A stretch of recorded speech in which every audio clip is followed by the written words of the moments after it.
দেশজুড়ে ২ সপ্তাহের বেশি সময় ধরে চলা তাপপ্রবাহ আরও ১ সপ্তাহ অব্যাহত থাকবে। আবহাওয়া অধিদপ্তরের তথ্য অনুযায়ী গত ৭৫ বছরের মধ্যে এবার দীর্ঘ সময় ধরে তাপপ্রবাহ চলছে দেশে।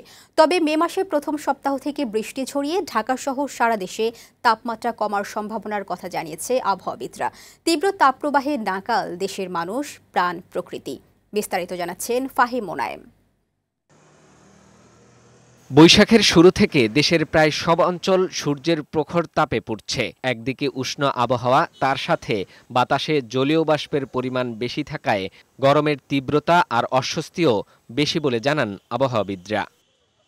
নগরে মাথার ওপর প্রখর সূর্য আর নিচে পিচঢালা সড়ক থেকে যেন উঠছে প্রচণ্ড তাপ। ঢাকার তাপমাত্রা ৩৫ ডিগ্রি থেকে ৪০ ডিগ্রি সেলসিয়াসের মধ্যে থাকলেও অনুভব হয় অনেক বেশি। এমন তাপমাত্রায় মানুষের অস্বস্তির কারণ হয়ে দাঁড়িয়েছে।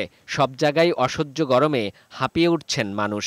গ্রামে ও তাপ হলেও ঠান্ডা পাওয়া যায় দেশের বাড়ি, শহরের তো ওপরেও তাপ নিচেও তাপ। গরমের চোটে একদম চেষ্টা যায় না।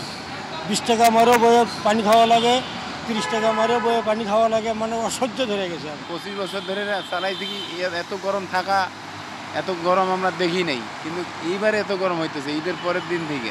গরমে মূলত অফিস করা, রাস্তায় বের হওয়া সব কিছুই খুবই কষ্টসাধ্য। বিশেষ করে আসছিলাম পরীক্ষার সেন্টারে, আসছিলাম ওয়াইফকে নিয়ে, বাচ্চা নিয়ে এখন বাইরে অপেক্ষা করতেছি। মানে খুবই একটা খারাপ অবস্থা। আবহাওয়া অধিদপ্তর জানিয়েছে তাপপ্রবাহ আরও ১ সপ্তাহ অব্যাহত থাকবে। এই তাপপ্রবাহ গত ৭৫ বছরের মধ্যে দীর্ঘ সময় ধরে চলছে চলতি এপ্রিল মাসে।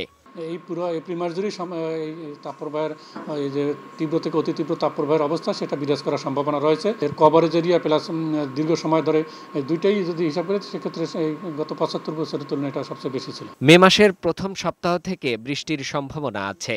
তখন ঢাকাসহ সারা দেশে তাপমাত্রা কমার সুখবর জানান আবহাওয়াবিদরা।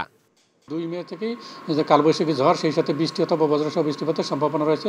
এই বৃষ্টি এবং বজ্রবৃষ্টির কারণে কিন্তু এটা যেহেতু কভারেজ এরিয়াটা থাকবে দেশের বেশিরভাগ অঞ্চল, ফলে এই বৃষ্টিপাতের কারণে দেশের বেশিরভাগ জায়গায় তাপমাত্রা কমে গিয়ে মানুষের সহনীয় পর্যায়ে ফিরে আসার সম্ভাবনা রয়েছে।